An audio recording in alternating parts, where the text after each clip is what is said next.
Bentar, ini contoh yang bagus untuk aku sendiri curhat ya. Balik lagi, papaku di penjara. Itu menurutku contohnya salah satunya karena pasal karet. Menurutku stream ini udah segede apa anjing, udah gak masuk akal bagi aku. Jauh dari bayanganku pada saat pertama kali aku sini. Sudah tidak masuk akal, gue setuju sekali. Masa iya sih? Apa aja masa itu? Lu aja nggak nyangka masnya. Dulu aku ngerasa datang ke stream ini yang nonton ya cuma viewernya Arab gitu. Tapi ini udah banyak orang yang nggak sering nonton streaming, yang nggak pernah nonton YouTube bahkan, atau nggak pernah nonton streaming di YouTube bahkan, nonton juga pas udah lari ke Lambe Turah, udah lari ke TV. Pasti banyak orang yang penasaran ngapain sih. Bisa ku bilang udah jadi yang bahaya tuh, jadi lifestyle tuh loh. Omongan di sini itu bisa jadi pengaruh. Aku pernah bilang kok, ini kalau live stream ini ada waktu pilpres, bahaya banget cuk live stream ini cuk. Aku mempercayakan padamu formula rahasianya ya.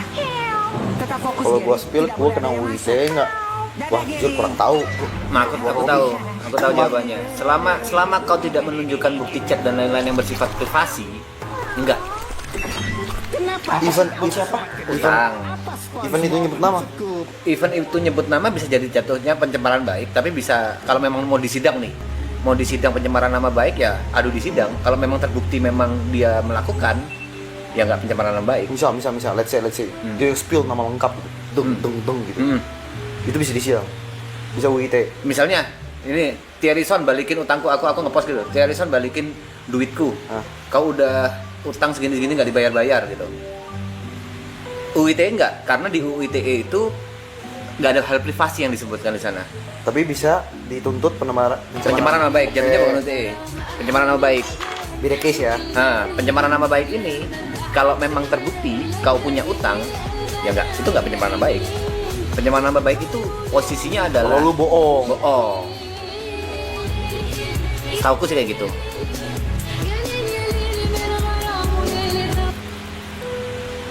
Kenapa lu nggak lanjutin hukum lu itu? Bagi aku ya, bisa dibilang takut. Karena hakim, jaksa, sama pengacara itu kayak perpanjangan tangan Tuhan di dunia. Dan yang lu takutin? Aku salah membela, salah menuntut, atau salah menghakimi. Wah, itu hancur. Itu hancur banget. Oke. Make sense. Dan godaannya udah pasti gila, Son. Oke, paham gua. Ancaman, godaan, wah. Sebenarnya paling aman itu kalau dihukum, yang paling menarik. Anjing, keren banget nih orang. Di notaris. Nggak bisa ya? There is always a room for last cigarette sih. Coba tidur up. Tidur ge. Jadi gitu. Lu tidur atas. Tidur atas nih. Notaris itu paling enak, tapi bagiku boring gitu. Kerjaan kau itu nyari relasi. Dan semua paper lagi. Semuanya tuh by default. Kau mau perjanjian apa udah dari defaultnya, tinggal ganti nama, tinggal ganti nominal, tinggal ganti agunan kayak gitu-gitu. Tapi duitnya enak kan? Kalau kau punya relasi yang banyak, enak. Kau kenal sama orang, let's say orang bank, let's say orang developer yang gede. Ya duitnya dari situ. Kalau relasi kau dikit ya sampah juga kau tuh. Bobi baru saja memberikan 1 juta rupiah besar tanggal 17 Agustus 2025 membuka 611 serbulannya melakukan sendiri. Mudik bisa awal. Bro, gini nih, saranku Robi ya, soal utang piutang nih. Utang piutang itu tricky. Kau bisa ngaku-ngaku memang dia utang atau memang dia utang. Pilihannya kan dua itu. Kalau memang dia utang, buktinya apa? Dia punya utang. Terus logikanya orang punya utang ada agunan. Kau megang agunan atau enggak? Oke. Karena kalau kau nggak megang agunan, udah fakap kau. Kalau misalnya dia bilang itu maksudnya perjanjian loan. Jaminan. Jaminan. Kalau kau nggak megang jaminan, udah fakap. Itu udah nggak bisa anggap utang piutang ya? Bisa dianggap Oke. utang piutang, tapi kalau dia dibilang nggak mampu bayar, Selesai tuh. kehakiman kejaksaan itu mau ini apa? Karena ini masih ke perdata ya. maksudnya perdata. Nggak akan bisa dipenjara, Oh, utang piutang itu nggak bisa pidana. nggak akan bisa. Beda urusan. Oke, let's say dia menang dia kasus ini. Orangnya nggak bisa bayar. Kita hantum secara perdata. Yang nuntut ini bisa dapetin apa? Kalau memang terbukti Hah? dia punya utang Hah? dan perjanjian itu bla bla bla bla, Oke. dia bisa minta ganti rugi bisa. Misalnya gua yang minjem duit si Robi nih. Hah. Dia nuntut gua nih. Hah. Terbukti gua minjem dan gua nggak balikin duitnya. Hah. Tapi nggak ada jaminan. Hah. Gua udah nggak ada duitnya. Hah. Apa Itu ya? yang fuck up. Kalau kau nggak ada duit, Oke, gua nggak ada duitnya. nggak ada duit sama sekali, kau nggak punya. Bisa nggak kita ambil rumahnya? Ya itu kalau dia memang punya aset bisa. Kalau dia nggak bisa, nggak ada punya sama Nggak punya sama sekali itu fuck up udah. Udah fakat. Udah Sidang fakat. kalau misalnya gua nggak punya apa-apa. Hmm. Tapi kalau misalnya gua masih punya apa-apa, semua aset gua disita. Bisa. Bukan disita, bahasanya diambil lah. Dia sama ambil mereka. dan dinilai nominalnya. Yes. Kalau misalnya masih ada sisa, Apapun itu ya. apapun itu, kalau misalnya gua udah telanjang nih, ternyata dipotong-potong lu masih ada 200 juta gitu. Ya udah. Ya udah. Si Cuma Robi dapat ini 200. harus redo nih. Iya. Kayak gitu. Oke. Kalau bank gua tahu, kalau bank tuh bener lu semua aset tuh disita sampai nol, habis itu udah. Tapi kalau bank pasti ada agunan ya. Iya, pasti ada ya. Pasti ada hitungannya. Agunannya itu pun paling 60%, sorry. Yang diutangkan 60% lah maksimal. Bank pasti untung. Pasti untung. Bank pasti untung. Bang. Jadi daripada kau nagih-nagih kayak gitu, ya kau nyari bukti lah. Karena nagih juga percuma kalau duit udah pakai. Ya sih. Kalau dia nggak punya duit mau apa? Iya, mau ngomong apa ya? Atau kalau mau cara jahatnya, kau bawa itu ke pidana jadi penipuan. Oh iya betul. Tapi kau harus bisa membuktikan kalau dia menipu. Kalau nggak bisa juga PR. PR buat kau. Itu hukum kepilitan namanya, betul. Ya sampai dia pilot udah kelar. Oke, sorry nih, tapi gue masih penasaran. Berarti, tapi gue sorry, gue ungkit-ungkit lagi ya. Santai. Kasus cengkel itu nggak lu perdatain? Pidana jatuhnya. Penipuan. Penipuan. Dan itu udah. Kalau aku udah ikhlas. Karena hitungannya karena total aku duit 200 jutaan. Habis gitu aku Kena tipu berapa? 130. Aku hitung itu masih cuma 70 lah. Ya udah, aku ikhlasin. Tapi yang temanku ini yang aku panggil bos Aswa ini, Oh, dia, Aswa kena juga. dia itu kena 600-an. Dan dia laporin. Apa sekarang kasus sudah selesai, Bu? Belum. Makanya aku sebelum ini sering bolak-balik Jakarta cuma buat jadi saksi. Masih proses. Masih on proses. Tapi ini masuk ke pidana. Pidana karena penipuan. Semuanya itu pasal-pasalnya 138 ya? Enggak 138 aja, Pak. Berlapis lah, berlapis. 138 itu enggak penipuan yang kayak gitu. 138 itu menggunakan identitas palsu. Oh, oke. Misalnya aku sosokan nyamar jadi PNS, sosokan nyamar jadi TNI, itu lebih ke 138. Oke. Kok 138, 378. Oh, ya 378, sorry. Berarti prosesnya panjang juga ya? Oh, panjang. Dari kepolisian, penyidikan, habis itu dilimpahkan ke kejaksaan, dari kejaksaan dilimpahkan lagi ke kepolisian. Wah, itu panjang. Sorry, ini gue pure nggak tahu. Boleh. Sorry, gue benar-benar pure nggak tahu, bukannya gue mau nyenggol atau apa. Proses itu memang butuh dana nggak? Mungkin ya, beberapa oknum polisi akan bilang, ya ini bisa lebih cepat kalau ini aku mungkin beberapa oknum polisi akan bilang ini bisa lebih cepat kalau misalnya kita ada uang jalan. Tapi secara regulasi harus semua gratis. Nggak ada secara regulasi gratis. Oke. Logikanya gini, Son. Polisi kan ada polsek dan lain-lain. Ada yang namanya hukum itu bisa dilaporkan di tempat kejadiannya. Oh. Namanya locus delicti. Oke. Jadi misalnya ada pembunuhan di Jakarta, nggak bisa ngelaporin di Jember. Harus di Jakarta. Harus di Jakarta dan di polsek tempat itu kejadian gitu loh. Nah, di polsek itu kan udah banyak kasus. Untuk memprioritaskan jadi yang utama itu biasanya ada oknum. Kadang ada oknum. Nah, kayak gitu. Tapi kalau misalnya let's say nggak ada oknum, sebenarnya ngantri ya. ngantri. Dan setiap hari pasti ada aja. Pasti kasus. ada aja kasus yang datang ke kepolisian.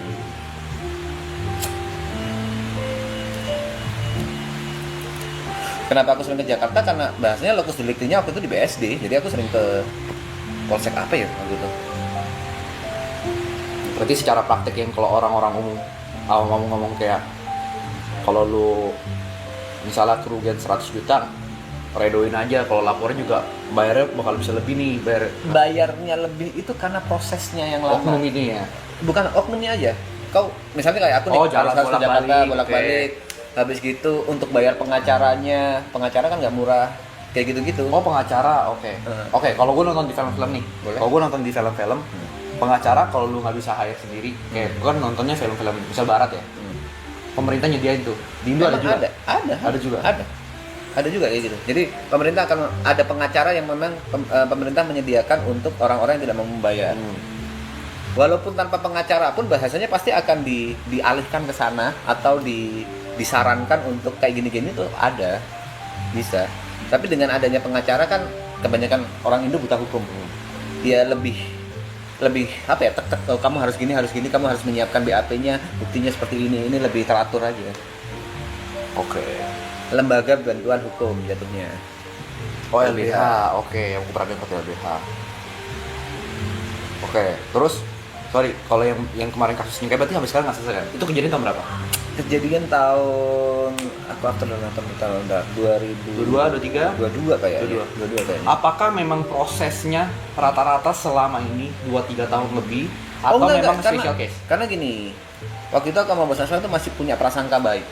Oh, jadi lu delay. Kalau boleh tahu lu mulai kasus Bos Asus tuh mulai kasusin dari Dari awal 2024. Oke. Tapi kan tetap kalau menurut gue tetap lama tuh, setahun tuh.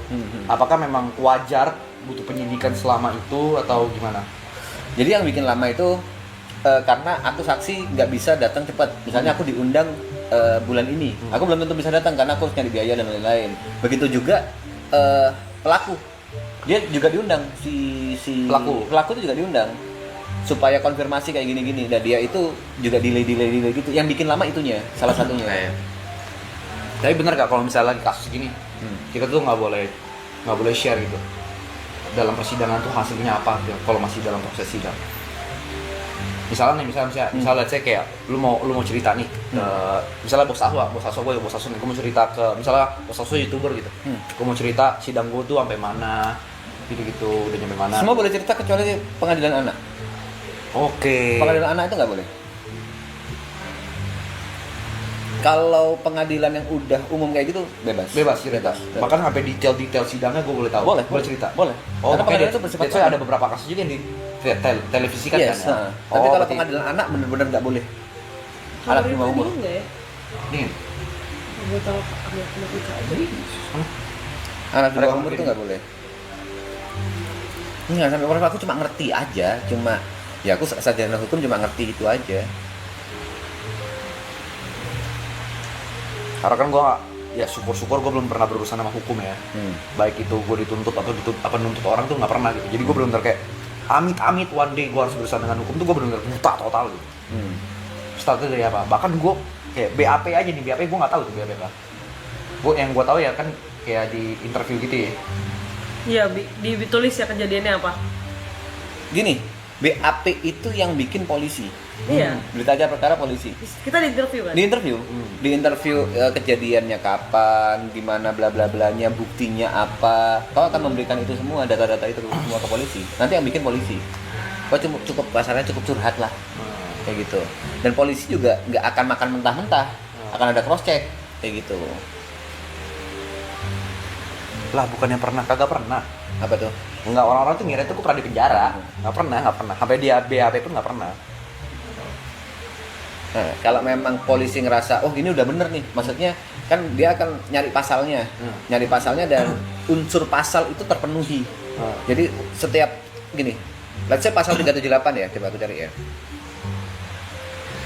Pasal 378 itu adalah unsur-unsurnya ya, ada 3 unsur. Yang pertama itu membujuk orang untuk memberikan barang, membuat utang atau menghapuskan piutang. Unsur kedua, membujuk orang dengan maksud menguntungkan diri sendiri atau melawan hukum.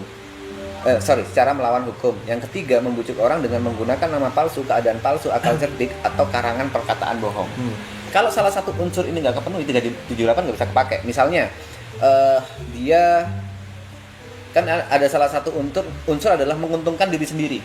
Kalau misalnya dia bujuk-bujuk tapi tujuannya adalah nggak untuk menguntungkan diri sendiri atau orang lain, misalnya contoh aku nipu kau untuk apa ya? aku nipu kau sebagai PNS, ya udah aku pakai baju PNS aja nih. Aku pakai baju PNS, terus kau ketipu. Tapi Wah PNS nih, tapi gua kau mati nggak rugi. rugi. Heeh. Itu Tapi nggak kau bisa. ngelaporin nggak bisa. jadi Jadi poin 3 syarat itu harus penuh. tiga unsur itu harus penuh. Kalau kurang satu pun nggak Nggak bisa. akan bisa pasal Oh itu pakai. gitu. Ya, oke. Unsur-unsur harus terpenuhi semua.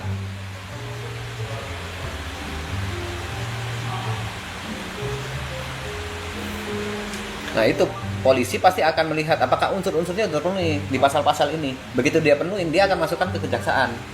Kejaksaan akan Menilai. bukan menilai lagi. Kejaksaan akan memproses untuk membuat persidangan.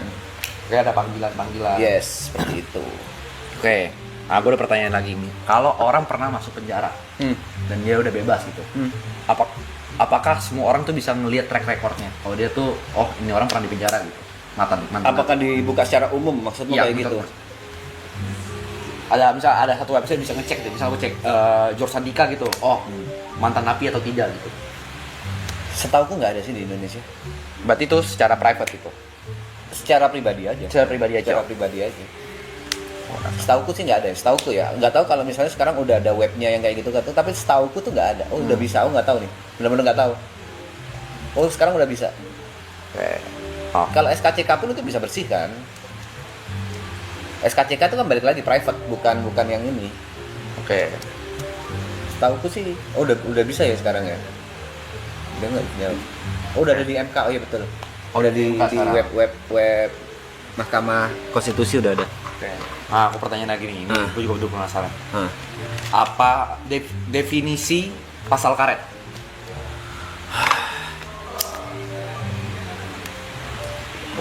Yang tadi aku bilang unsur. Unsur dalam sebuah pasal itu harus terpenuhi semuanya.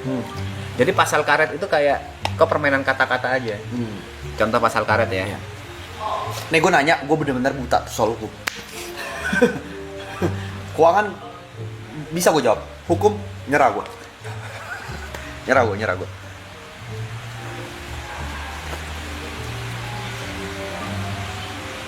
Aku baca dulu nih pasalnya.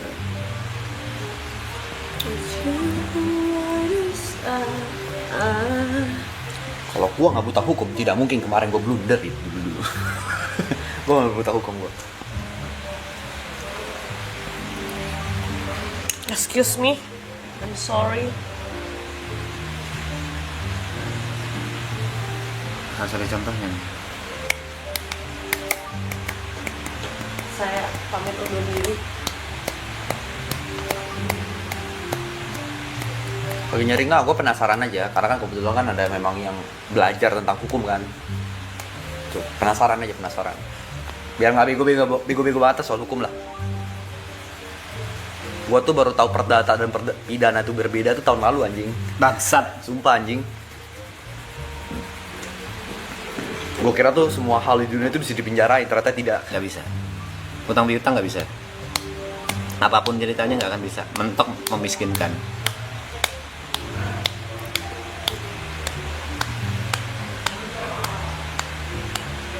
Oke, ini pasal 27 ayat 3 UU ITE. Ini UIT. Coba ya. 7 ayat 3. 27 ayat 3 UU ITE gampang nih. Pasti gampang nih, aku baca dulu ya. Setiap warga negara berhak wajib ikut serta setiap orang yang dengan sengaja dan tanpa hak mendistribusikan informasi elektronik yang bersifat penghinaan atau pencemaran nama baik. Kenapa ini pasal ini disebut karet? Karena penghinaan atau pencemaran nama baik tidak dijabarkan secara langsung. Penghinaan itu kayak gimana? Dan subjektif tuh. Subjektif banget. Maksudnya orang terhina itu karena apa? Misalnya aku ngomong ke kau di Instagram, Thierryson anjing. Itu bisa dikasusin tuh. Bisa dikasusin. Tapi ini karet, bener-bener Tapi karet. lawyer gue juga bisa ngelawan. Lawyer bisa ngelawan. Oke. Karena dengan misalnya itu bahasa yang baku digunakan, bahasa yang biasa digunakan di pertemanan antara TP dan Thierryson. Iya, Jadi itu seharusnya Thierryson tidak terhina kayak gitu-gitu. Karet, di situnya karet. Karet itu dalam artian bisa tarik kiri, bisa tarik ke kanan. Orang interpretasi apa ya bahasanya? Mengartikannya ya. Mengartikannya itu bisa luas banget. Oke, paham. Ya, pasal karet ini jatuhnya itu kriminalisasi. Oh. Jadi orang nggak salah, dia salah. Itu pasal karet bahayanya di situ, dan orang yang berduit bisa bener. Itu tainya pasal karet kayak gitu. Banyak pasal karet begitu. Oke. Nah, Kalau udah nyampe orang misalnya dikasusin, terus udah sampai. Sebentar, ini contoh yang bagus Oke. untuk aku sendiri curhat ya. Balik lagi, papaku di penjara. Oke. Itu menurutku contohnya salah satunya karena pasal karet. Papaku di penjara itu karena tidak memenuhi tidak melakukan undang-undang. Jadi bahasanya APBD, anggaran perencanaan pembangunan biaya daerah, itu undang-undang jatuhnya. Jadi kalau udah didok sama DPRD itu jadi undang-undang yang harus dilakukan. Tapi papaku nggak setuju karena pemasukannya itu seharusnya lebih besar. Karena itu papaku nego lagi kan. Anggap yang masuk ke negara di APBD itu sudah tertulis 100 miliar. Tapi gara-gara papaku nego ulang jadi 150 miliar, papaku di penjara. Menguntungkan negara tapi di penjara itu crime. Kriminalisasi. Itu kenanya pasal apa? Gitu. Ya bahasa tuh kalau aku boleh bilang itu pasal karet. Oh. Karena itu menguntungkan negara, tapi papaku juga salah. Oke. Karena tidak mengikuti undang-undang. Kalau papaku nggak ngide gitu ya bahasanya, nggak ngide buat nguntungin negara, oh ya udah jual aja 100 miliar. Ya aman papaku. Oh, maksudnya tadinya bokap lu itu pas di penjara itu dituntut pasal berapa? Waduh aku lupa. Lupa ya? Lupa persisnya ya, ada di ini kok, di berita banyak banget. Cuma Oke. gara-gara nggak mengikuti nggak mengikuti undang-undang, tapi kan menguntungkan negara. Itu yang tai itu gara-gara menguntungkan negara tapi Itu salah penjara. satu pasal karet menurut lo. Menurutku salah satu pasal karet. Ya, kalau denger aneh sih. Kau nguntungin negara. Gue mau nguntungin negara 50M lebih gitu. Jadi contoh, kau anak buahnya Arab bilang, kau jual merchku 500.000. Kau ngerasa, Kayaknya market lu bisa 750. kau jual 750. Arab ngehukum kau gara-gara jual 750. Kan nguntungin Arab. Ya kayak gitulah contohnya.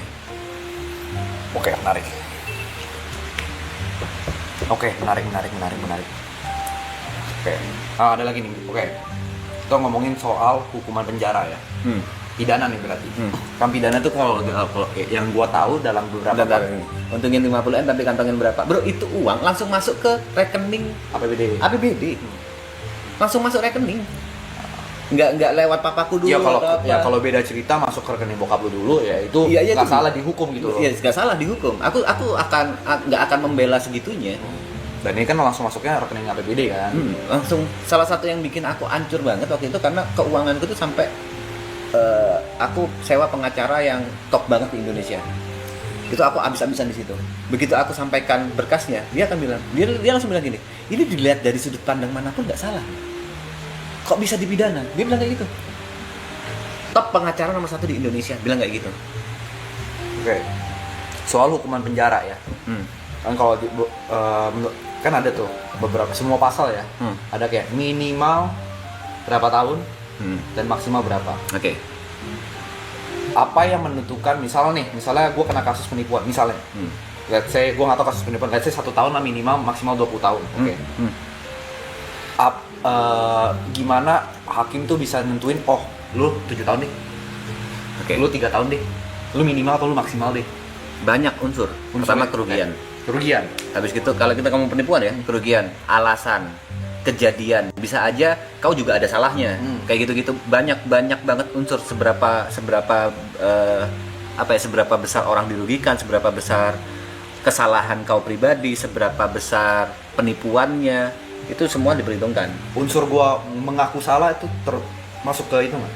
Ya, Bisa jadi itulah pertimbangan ya? Itulah yang tanya, kayak unsur kau berbuat baik aja bisa jadi pertimbangan. Berbuat baik. Berbuat baik itu kayak setiap sidang kau nggak pernah telat atau nggak pernah absen. Itu bisa jadi salah Bisa satu jadi apa? pertimbangan. Anjing. Bisa jadi pertimbangan di pengadilan. Dan menurut lu itu tai? Tai. Karena itu yang dipakai kemarin kan. Oh, gua nggak ikutin. Ada salah satu kasus yang gede banget di Indonesia, dia dihukum ringan gara-gara dianggap berbuat baik. Berbuat baik setelah persidangan, habis itu dianggap karena dia punya anak dan istri, itu menurutku tai banget. Tapi itu memang kuasanya hakim. Oke.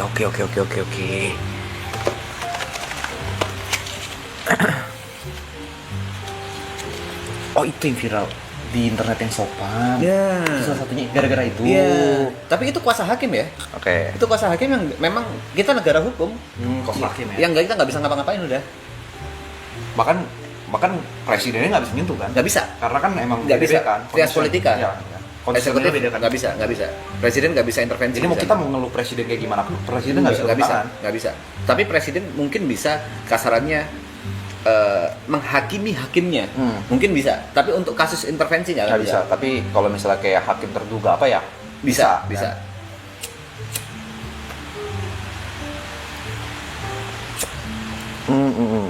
Tadi gue mau nanya dulu lagi. Udah berubah itu kan karena naiknya. Jadi pengadilan ada pengadilan tinggi, pengadilan negeri, pengadilan tinggi sama Mahkamah Agung. Sekarang tuh mungkin 20 tahun aku nggak ngikutin ya. Mungkin 20 tahun itu di pengadilan tinggi. Tapi masih ada Mahkamah Agung. Oke. Ini gue sering denger nih, kasus udah case close nih. Tak dihukum 20 tahun. Nah, orang tuh masih bisa aju banding tuh. Ya. Dari penuntut kan. Betul. Ya kan, Siapapun. Dari dua pihak. Dari dua pihak itu bisa aju banding kan, mau ngurangin atau nambahin. Nah, itu masa itu berapa lama, Pe? Masa Berlaku mereka kayak misalnya kayak udah kalau lewat 6 bulan lu nggak bisa nuntut nggak lagi. ada. Nggak ada. Setauku untuk dari PN ke PT itu setauku sih nggak ada ya. Seingatku ya, karena aku udah lama nggak praktek. Setauku nggak ada. Tapi kalau PT ke MA itu harus ada bukti baru. Jadi kan ada 3 sih, aku tadi bilang. Dari PN, pengadilan negeri, ke pengadilan tinggi. Dari pengadilan tinggi ke MA, untuk syarat bisa ke MA itu harus ada bukti baru. Bukti baru Yang yang belum ada di persidangan. belum ada di 2 persidangan ini. Kasarnya kalau PT itu rematch lah. Tapi kalau MA ini benar-benar harus ada hal baru yang kau bawa supaya bisa meyakinkan kalau putusan PT ini salah. Dan itu udah di sampai MA tuh udah hasil akhir tuh. Hasil akhir Udah nggak bisa dinego. Bisa lagi. Oh, bisa dinego lagi. Bisa dinego lagi, dibanding lagi di MA lagi, bukti baru lagi. Selama ada bukti baru. Selama ada bukti baru. Oke. Oh 2 minggu ya? Aku lupa, beneran aku lupa. 2 minggu sorry. Ada pertanyaan lagi nih. Tapi kalau PT nggak butuh bukti baru sih. Yang pertanyaan lagi. Pertanyaan gue emang loncat-loncat ya. Misal, let's say, kan kita tahu narkoba di sini ilegal. Ilegal, jelas. Narkoba. Misal, gue clarify, gue nggak pernah nyoba karena gue orangnya gampang ketagihan. Jadi gue nggak berani nyoba. Dan ilegal juga di Indonesia. Oke. Let's say 10 tahun yang lalu, gue narkoba. Terus gue cerita di internet hari ini misal. Apakah itu gue bisa dikasusin? Enggak. Jadi ada yang namanya apa ya bahasanya? Kasus yang expired. Nggak usah narkoba, kasus pembunuhan, kasus apa, kalau memang tidak diurusi selama beberapa tahun, di expired aja udah. Oh itu ada jangka waktunya? Ada jangka waktunya, tapi aku lupa tiap kasus itu beda-beda kalau nggak salah. Oke, Expirednya menarik. kasus itu ada. Jadi misalnya let's say gue commit crime sekitar 7-8 tahun yang lalu, dan kalau emang udah expired gue nggak bisa dikasusin. Nggak bisa. sekali. Karena logika gampangnya gini, mau nyari buktinya gimana? Kalau ada buktinya misalnya ada orang yang nyari bukti nih, misalnya nih, kita ngomong kasus yang berat nih, pembunuhan. Let's say gue nggak tahu tepatnya, anggaplah expired itu 20 tahun, ya kan? Misalnya selama 20 tahun ini anak yang misalnya korban pembunuhan ini tuntum tapi baru ada bukti tahun 21 dia keluarin semua, diangkat kasusnya. Apakah gue masih tetap kena? Seharusnya nggak bisa ya, Karena udah expired. karena udah expired. Seingatku Walaupun kayak gitu. buktinya kuat. Walaupun aku nggak tahu, itu mungkin kalau viral mungkin bisa. Kalau viral ya, bisa jika kalau ada bukti.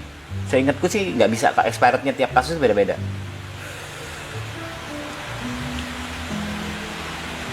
Bentar, mending aku googling expired kasus pembunuhan.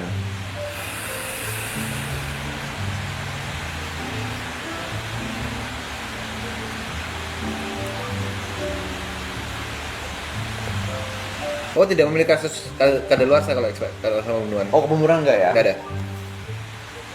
Berarti kalau narkoba ada. Ada, narkoba ada. Oh, kalau pembunuhan make sense sih. Kalau pembunuhan karena kan ngerugin orang pertama, dan yang kedua juga ya mungkin buktinya baru ketemu tiba-tiba kan dari CCTV atau apa. Pembunuhan nggak ada. Dan mungkin yang harus kau tahu ini, mungkin aku nggak tahu kau tahu atau enggak ya, masalah aset sih. Hah? Jadi misalnya kau punya aset di Malang lah, let's say, kau beli tanah gitu, di Malang beli tanah kosongan.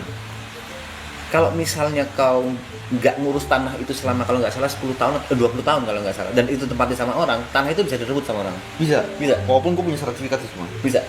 Dia punya bukti kalau menempati tanah itu 20 tahun, dia bisa menguasai tanah itu. Yang paling bahaya. Biasanya buat orang-orang kaya yang punya aset di mana-mana, habis itu tanahnya nggak diurusin.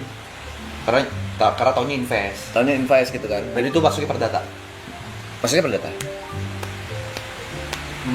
Jadi harus kau pagerin lah, harus kau bangun apalah, dan harus kau urusin, dan harus kau pastiin nggak ada yang nempatin itu. Itu biasanya kebanyakan orang-orang yang nggak tahu tuh orang-orang zaman dulu kerebut setelah 20 tahun, lu kok tiba-tiba dia pikir, aku masih punya tanah di sini tuh, kalau udah ada rumahnya. Oke. Kerebut udah. Oke. Oh, sama gue mau nanya nih. Ini mungkin agak relate ya soal duit ya. Tapi jawabnya nggak usah detail banget, yang apa aja, yang setahu lu aja. Kan ada namanya kerugian material sama imaterial, Yes. ya kan? Dasar menilai imaterial itu dari mana? Dan apakah misalnya let's say ya, kerugian material gua 1 juta, imaterial 2 juta gitu, ya kan? Jadi total 3 juta. Apakah yang ngerugiin gua tuh harus ganti 3 jutanya? Jadi gimana? Apakah yang ngerugiin gua harus 3 jutanya? Enggak. Apakah gini deh, material dari material itu digabungin jadi satu atau dipisah tuh? Bisa. Kalau dipisah, imaterial tuh dinilai tuh dari Ngitungnya gimana? Ngitungnya gimana? Itu balik lagi ke kau. Misalnya gini, Bos Aswa, misalnya rugi 500 juta, dia bisa nuntut imaterial 1 M bisa. Imaterial dihitung dari mana? Waktu yang kau buang. Habis gitu kalau uang itu diinvestasikan gimana? Habis gitu kerugian apa sih bahasanya? Kerugian PP apa sih bahasanya? Akomodasi dan lain-lain itu bisa kau hitung. Dan itu yang ngitung dari korban. Iya, dari korban, dari yang nuntut bahasanya. Dari yang nuntut. Dan itu ntar diterima sama pengadilan atau tidak, beda cerita lagi. Beda cerita. Dan kalau misal tok 1 M nih imaterial 600 juta, berarti kalau misal hakim lu bersalah, lu harus ganti 1,6 M. Oke. Dan ini kalau mau nuntut itu sekalian yang tinggi. Misalnya jaksa atau kau mau nuntut sekalian tinggi, karena hakim itu di Indonesia jarang banget 100% tuntutannya diterima. Diringanin ya biasanya. Biasanya ya cuma diputuskan 50% atau 40%. Jadi kalau mau nuntut tinggi aja. Makanya kenapa aku bilang kayak jaksa di kasus pembunuhan deh, jaksa itu cuma nuntut 5 tahun, itu udah aku tanda tanya. Loh, kok nuntut 5 tahun? Karena udah pasti putusannya di bawah itu. Udah pasti, nggak mungkin, jarang banget ada memang, tapi jarang banget itu hakim memutuskan mentok dari tuntutan, itu jarang banget. Oke. Sama aku pernah sering nih nonton film. Kalau gue kan dasar film aja, aku sering nonton film. Orang salah tangkep, ya kan? Terus dia baru bisa buktiin tidak bersalah, ada bukti-bukti bersalah 10 tahun. Kalau di film kan diganti, Indo diganti nih. Indo nggak ada hukum yang bisa kayak, misalnya gue tidak narkoba, tapi kebetulan gue ada di TKP. Aku nggak tahu ada hukumnya atau nggak, tapi pemulihan nama baik aja nggak, setahu aku nggak pernah ada. Pemulihan nama baik aja. Ganti rugi juga nggak tuh selama 5 tahun gue di dalam gitu misal. Anjing. Itu digantiin. Kalau memang digantiin secara ini ada ya, secara apa ya, secara undang-undang ada, tapi menurutku harus viral dulu sih.